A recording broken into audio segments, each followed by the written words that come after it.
미라클 모닝 애청자 여러분 안녕하십니까? 일주일에 한 번은 제가 여러분들에게 책을 한 권씩 소개해 드리려고 합니다. 추천 도서를 말씀드리려고 합니다. 오늘은 청소력, 행복한 자장을 만드는 힘, 이 청소력이라고 하는 이 책을 여러분들에게 소개해 드리고 싶습니다. 이 책은 굉장히 얇습니다. 페이지도 얼마 되지 않아요. 200페이지도 되지 않고 이 책은 아주 좋은 책입니다. 왜냐하면 얇은 책입니다. 얇은 책이거든요. 169페이지까지 뺏게 되지 않는, 그리고 글자 간격도 널찍널찍한 아주 읽기 좋은 그런 책입니다. 이 책에서 읽고 깨달은 것을 가지고 제가 미라클 모닝을 시작할 때 21번부터 아마 24, 5번까지 되지 않나 이렇게 생각이 드는데, 거기에서 그 인사이트를 가지고 말씀을 여러분에게 방송을 한 적이 있습니다. 이 청소력이라고 하는 책은 굉장히 우리에게 영적인 인사이트를 그렇게 많이 주는 책입니다. 이런 질문을 여러분에게 한번 드릴 수가 있습니다. 첫 번째 질문은, 여러분은 인생에 만족하며 살고 계십니까? 두 번째 질문은, 여러분의 방은 깨끗합니까? 이 두 가지 질문에 모두 다 그렇다라고 대답하는 사람은 많지 않을 것이라고 생각합니다. 자신의 인생에 100% 만족하며 살아가는 사람이 있겠습니까? 또 하나, 여러분의 방은 깨끗한가? 라는 질문에 100% 내 방은 정말로 깨끗하다 라고 하는 분이 있을까요? 제가 아는 분 가운데 몇 분은 정말 깨끗하게 사는 분이 있습니다. 집에 가보면 이것이 행주인지 걸레인지 분간하기 어려운 집이 있고, 행주와 걸레가 분명하게 구분되는 집도 있습니다. 여러분의 집은 어떻습니까? 제가 알고 있는 우리 교회 몇 분은 그야말로 보면은 걸레인지 행주인지 분간할 수 없을 정도로 아주 깨끗하게 모든 것을 정돈해 놓고 사는 분들도 있습니다. 그런 집에 가면은 참 기분이 좋습니다. 그런데 행복한 자장을 만드는 이 청소력이라고 하는 책의 주제문구처럼 되어 있는 것이 무엇이냐면, 당신이 사는 방이 당신 자신입니다 라는 그런 문구입니다. 저는 이 책을 처음 봤을 때 당신이 사는 방이 바로 당신 자신입니다 라고 하는 이야기를 듣고 충격을 받았습니다. 내 방 어떻지? 이게 내 자신이래. 깜짝 놀라게 되었습니다. 한번 여러분의 방을 둘러보십시오. 매일 식사를 하는 식탁 위에 너저분한 것들이 널려 있진 않나요? 식기를 치운 주방 주변은 어떻습니까? 전자레인지 속에 회전판은 국물이 이리저리 튄 상태로 그대로 있습니까? 깨끗합니까? 화장실은 어떻습니까? 세면기의 거울은 이곳저곳에 물기가 튀겨져 있고 치약 거품이 튀어서 되어 있는 것은 없습니까? 욕조는 곰팡이로 군데군데 장식이 되어 있지 않나요? 화장실은 어떻습니까? 화장실 바닥은 어떻습니까? 여러분이 사는 방, 여러분의 책상 주변은 어떻습니까? 충격적인 말씀을 한 번 더 드릴까요? 여러분이 사는 방이 여러분 자신의 모습입니다. 이 청소력의 책 19페이지, 불행의 자장을 만드는 더러운 방, 이라는 그 챕터를 보면은 이런 이야기가 나옵니다. 어떤 분이 클리닝 하우스를 하는 분이 있었답니다. 근데 이 클리닝 하우스를 하니까 부잣집도 가고 가난한 집도 이제 가게 되었다는 거죠. 그런데 부잣집 중에서도 악덕업자로 부자가 된 사람들이 있다는 겁니다. 그런데 악덕업자로 부자로 살아가는 그런 사람들의 집을 가보면 뒤죽박죽 정리가 되어 있지 않고, 옷가지도 여기저기로 흩어져 있고, 온갖 잡동사니가 나뒹굴고, 부엌도 설거지를 아는 식기가 가득 쌓여 있다는 것입니다. 그러나 반대로 진정한 의미에서 풍요롭게 행복한 사람의 집안은 불필요한 것이 없고 시원하고 정말 깨끗하였다라고 이야기를 합니다.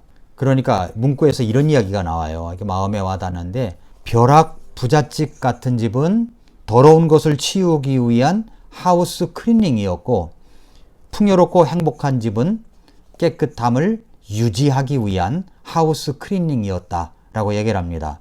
다시 한번 이야기해 볼까요?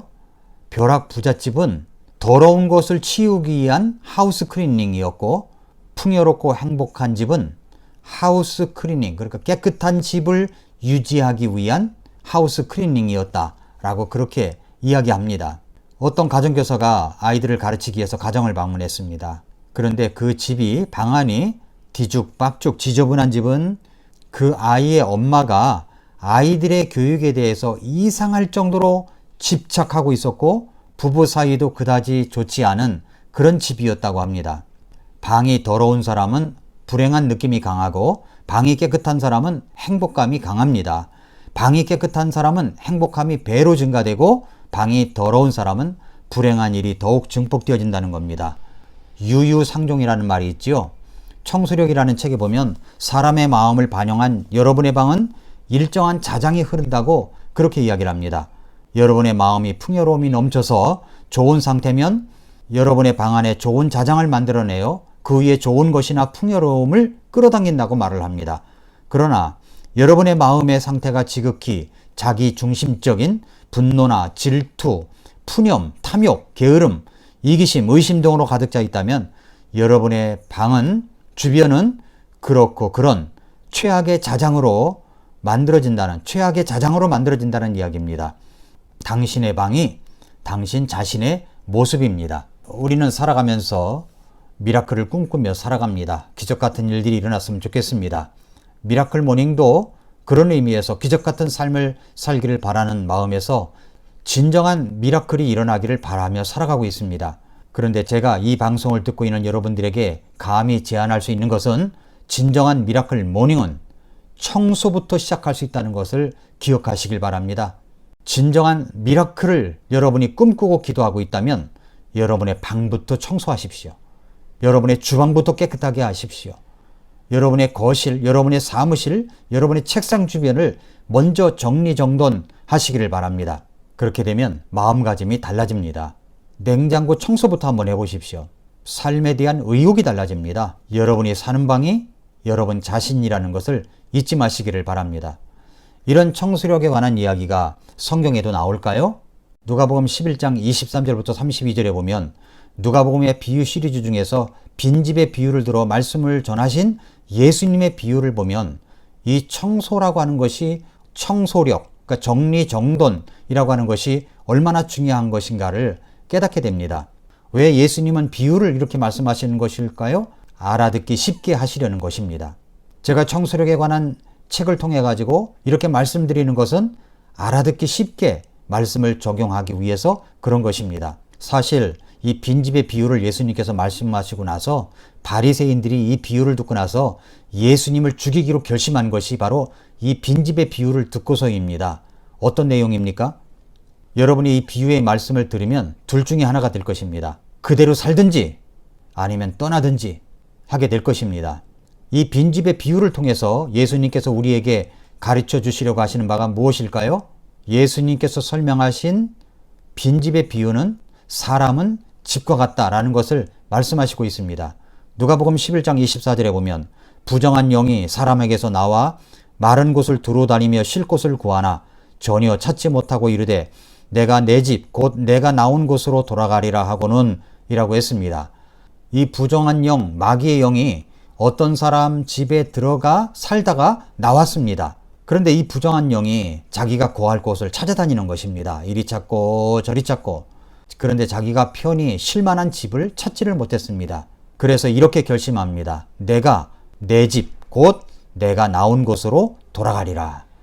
그러니까 먼저 알아야 할 것은 사람은 집과 같다는 비유입니다. 고린도후서 5장 1절에 보면 만일 땅에 있는 우리의 이 장막집이 해체되면 하나님의 건물 곧 손으로 지은 집이 아니요 하늘들에 있는 영원한 집이 우리에게 있는 줄 우리가 아느니라 라고 말씀했습니다.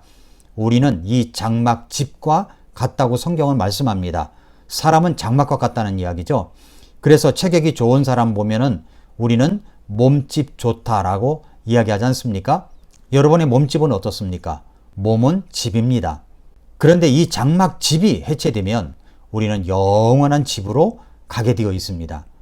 우리의 몸은 우리의 영과 혼이 거하는 집입니다. 집은 누군가 그 집에 살고 있어야 관리가 잘 될 수가 있습니다. 인터넷에서 서치를 하다가 빈집이라는 제목으로 영화가 있는 것을 발견했습니다. 제가 그 영화를 본 적은 없습니다만 그 내용의 줄거리를 보니까 한 청년이 열쇠 광고 스티커를 집집마다 붙이고 다니는데 자기가 붙여 놓았던 그 스티커가 오래되도록 떼지 않은 집이 있으면 그 집이 빈집이라는 것을 알고 그 집의 문을 따고 들어가서 그 집에서 거처를 한다는 것입니다. 제가 이야기하고자 하는 것이 이것입니다. 빈집이 있으면 누군가가 들어가 살고 싶어 한다는 것입니다. 여러분의 집은 누가 살고 있습니까? 정말 여러분 자신이 살고 있습니까? 그리고 예수 그리스도께서 여러분 안에 살고 계십니까? 아니면 그 집 키를 여러분 누구에게, 다른 사람에게 준 것은 아닙니까? 그것도 악한 사람에게, 그 집에 들어와서는 안 될 사람에게 주고 있는 것은 아닙니까? 그리고 집이 왜 이렇게 어지럽혀져 있습니까? 누군가가 여러분이 몰래 여러분의 집에 들어와 살다가 어지럽혀고 간 흔적은 없습니까? 그 집이, 그 방이 여러분이 주인이고 여러분이 사는 방입니다. 여러분이 사는 집입니다. 그런데 그 집을 여러분이 방치하고 있다면, 그래서 어지럽혀져 있는 상태, 청소가 되어 있는 상태로 그대로 있다면, 관리되어 있지 않다면 여러분의 집을 누군가가 노리고 있습니다.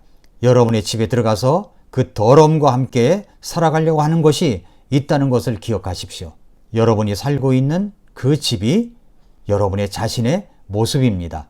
그러므로 여러분의 자신의 방을 여러분의 자신이 관리하여 깨끗하게 유지를 할 때 행복한 자장이 여러분의 집에 흐르게 됨으로 말미암아 진정한 의미에서 여러분의 미라클 모닝이 시작될 수가 있다는 것을 꼭 잊지 말고 기억하시기를 바랍니다.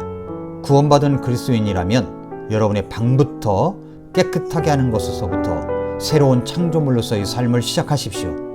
미라클 모닝은 여러분 자신의 방부터 시작된다는 것을 잊지 마시기를 바랍니다.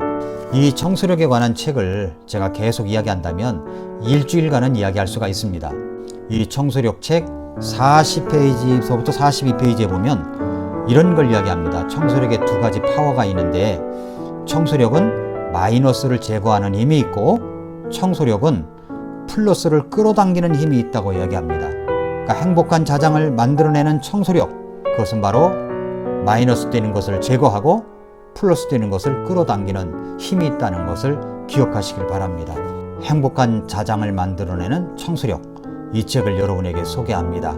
이 책을 꼭 읽어보시고 여러분의 방부터 청소를 하시며 또 이 책을 통해서 여러분의 영적인 인사이트를 얻고 적용하는 여러분 자신이 되시기를 축복합니다. 오늘도 미라클 모닝입니다.